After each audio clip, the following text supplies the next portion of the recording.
সবাই তোমাকে মূল্য দিবে। কি বন্ধুরা, ঠিক বলছি তো? আজকের এই ভিডিওতে আমি তোমাদের চালাক হবার এমন কিছু নিয়ম বলবো যা তুমি নিজের উপর অ্যাপ্লাই তো করে বুদ্ধিমান হতেই পারবে। এই নিয়মগুলো তোমাকে চালাক, বুদ্ধিমান, স্মার্ট বানাবে, যার কারণে মানুষ তোমাকে ভ্যালু বেশি দিবে। নিজের বন্ধুদের ভিতরে বা যখন কোনো গ্রুপে তুমি দাঁড়িয়ে থাকবে, তখন তোমাকে সবার থেকে আলাদা দেখাবে। তোমাকে মানুষ অন্য লেভেলে সম্মান প্রদর্শন করবে।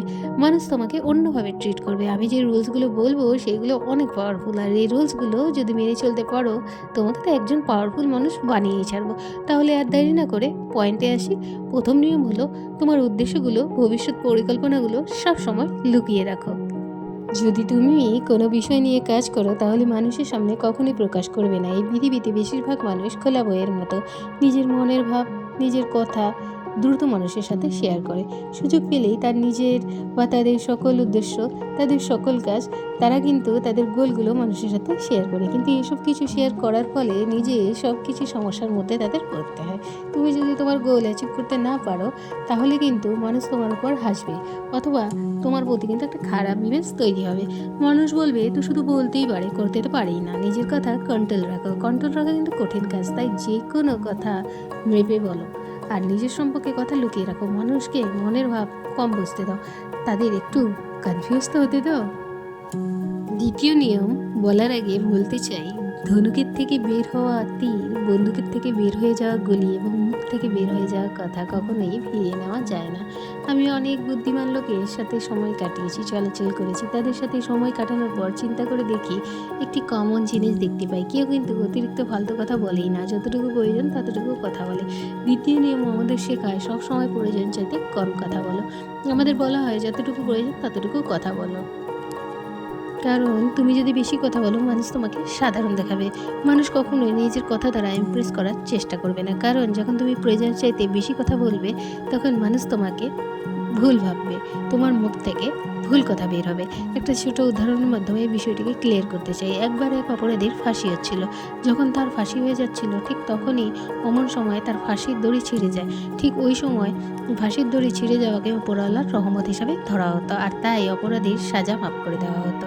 এরকম ধরনের ঘটনা একটি রাজ্যে ঘটে। এক অপরাধীর ফাঁসি দেওয়ার সময় তার দড়ি ছিঁড়ে যায়।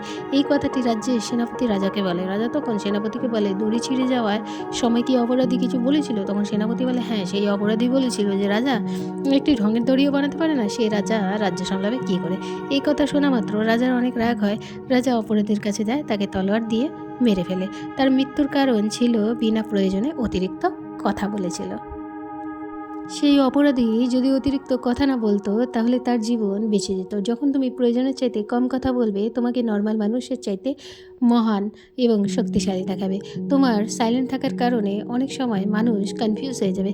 তারা বুঝতে পারবে না তোমার মনে ঠিক কী চলছে। তোমার মনের ভাব বোঝানোর জন্য এমন কিছু তারা বলে বসবে, যার ফলে তুমি তাদের দুর্বলতা বুঝে নেবে।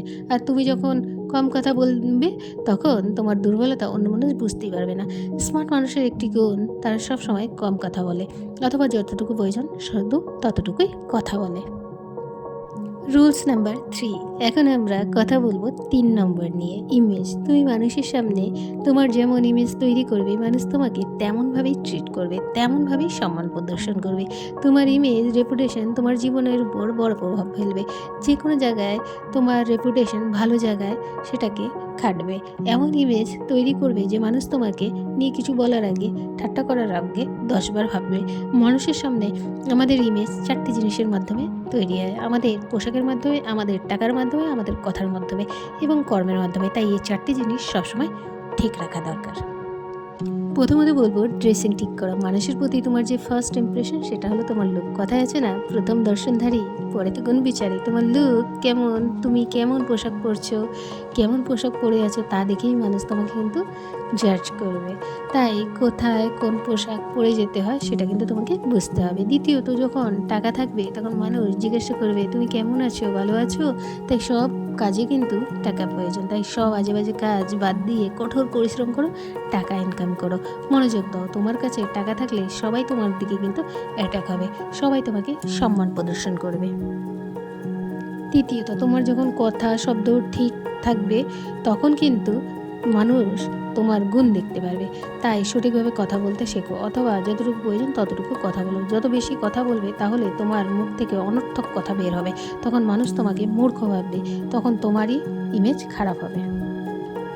চতুর্থত, তোমার কর্ম কাজ যা তোমাকে এনে দিতে পারে তা তোমাকে পৃথিবীর কোনো কিছুই এনে দিতে পারে না। তাই তুমি যে কাজ করবে তা সঠিকভাবে নির্বাচন করবে। মনে রাখবে, জীবনে এমন কাজ করবে না যে ইমেজ তোমার খারাপ হয়, তোমার রেপুটেশন খারাপ হয়। যদি তুমি ইমেজ রেপুটেশন ঠিক থাকে তাহলে অনেক কাজ তোমার বলা মাত্রই হবে। তাই তোমার ইমেজ রেপুটেশন সবসময় ভালো রাখবে, সবসময় রাজার মতো থাকবে, রাজার মতো সম্মান পাওয়ার জন্য রাজার মতো কাজ করবে। তুমি দেখবে মানুষের সামনে তুমি যেভাবে উপস্থাপন করবে, মানুষ তোমাকে সেইভাবেই সম্মান প্রদর্শন করবে। তুমি যদি মানুষের সামনে খারাপভাবে উপস্থাপন করো, মানুষ তোমাকে সম্মান দেবে না। রাজা নিজের সম্মান করে, তাই অন্যরাও রাজাকে সম্মান করতে প্রেরণা পায়। রাজার মতো থাকা মানে তুমি অহংকারী হয়ে যাও, এটা না। রাজার মতো থাকা হলো তুমি নিজের কর্ম নিজে করো, তুমি নিজের চাইতে উপরে ভাবো, রাজার মতো মহান কাজ করো, উচ্চ বিচার করো। তোমার সব কাজের মাধ্যমে তুমি নিজেদের দেখবে তুমি রাজা নয় কিন্তু রাজা হবার যোগ্য। তাই কখনোই নিজের আত্মসম্মান ক্ষুণ্ণ করবে না, কখনোই নিজেকে অপমান করবে না, কারণ যে ব্যক্তি নিজের সম্মান রক্ষা করে তাকে পৃথিবীর সবাই সম্মান করে। তাই যদি তুমি রাজার মতো সম্মান পেতে চাও তাহলে উচ্চ বিচার রাখো আর রাজার মতো কাজ করো। রুলস নাম্বার 5 নম্বর রুল বলে, সম্মান পাওয়ার জন্য মানুষ থেকে দূরত্ব বজায় রাখুন। যে কোনো জায়গায় বারবার যাওয়া আসার ফলে সেখানে তোমার ভ্যালু কমে যায়। তুমি যত মানুষের সামনে চলাফেরা করবে, কথা বলবে, তোমার ভ্যালু কমে যাবে, মানুষের সামনে সাধারণ দেখাবে। যদি তুমি কোনো বন্ধুদের গ্রুপের মেম্বার হয়ে থাকো তাহলে কিছু সময়ের জন্য দূরে সরে আসো, তাহলে সেখান থেকে তোমার সম্পর্ক কথা হবে এবং তোমার কাজের প্রশংসা হবে। দূরে থাকার সঠিক সময় শিখতে হবে, কারণ অ্যাবসেন্টের কারণে যে কোনো জিনিসের ভ্যালু বেড়ে যায়। তুমি দেখবে যখনই বড় বড় সেলিব্রিটি পার্টি বা ইভেন্টে যায় তখন তারা খাওয়া দাওয়া না করে সেখান থেকে চলে যায়। তারা বলে তাদের অন্য একটি ইভেন্ট বা পার্টি আছে, আসলে তাদের কোনো পার্টি বা ইভেন্ট থাকে না। আসলে সেখানে যদি বেশি সময় তারা দেয় নিজের ভ্যালু কমে যায়, আর তারা নিজের ভ্যালু কমাতে চায় না, কারণ তারা মানুষের সামনে যত বেশি সময় থাকবে অন্য লোকের মতো নর্মাল দেখাবে, মানুষের মতো তাদের দেখাবে, তাদের অ্যাটেনশন কমে যাবে। দেখো না, শীতের দিনে কতক্ষণে সূর্য বের হবে আমরা অপেক্ষায় থাকি, ঠিক তেমনি কিন্তু গরমকালে সূর্য কখন অস্ত যাবে আমরা সেটা ভাবি। যখন তুমি সঠিক সময়ে নিজেকে অনুপস্থিত রাখা শিখে যাবে তখন তোমার প্রতি মানুষের চাহিদা অনেক বেড়ে যাবে। আরেকটি কথা, সবসময় মানুষ আশেপাশে থাকলে ভাবমূর্তি কমে যায় এবং দূরে থাকায় বেড়ে যায়। দূরে থাকার কারণে যে ব্যক্তিরা বা অন্যরা বাঘের মতো মনে করবে, সামনে থাকার কারণে সেই ব্যক্তিরাই তোমাকে মূর্খ মনে করবে। বেশি সময় মানুষের সামনে থাকলে মানুষের ভিতরে গুণ দেখা বাদ দিয়ে বাইরের গুণ দেখতে শুরু করে, যার কারণে অনেক সময় আমাদের ইমেজ নষ্ট হয়। তাই শুধু প্রয়োজন হলে মানুষের সাথে দেখা করো, এবং দেখা হলে ইমেজ এবং নিজের চেহারা ঠিকঠাক করে রেখে দেখা করবে। বারবার তুমি যদি এই ভাব বা এই 5টি রুলস যদি ফলো করো তাহলে অবশ্যই তোমার ফ্যান ফলোয়ার সম্মান কিন্তু বাড়বে। যদি নিজেকে স্মার্ট বানাতে চাও তাহলে আজ থেকেই এই নিয়মগুলি শুরু করো এবং নিজেকে স্মার্ট তৈরি করো। বন্ধুরা, আমার ভিডিওটি ভালো লাগলে লাইক, কমেন্ট, সাবস্ক্রাইব করতে কিন্তু ভুলবে না। Thanks for watching.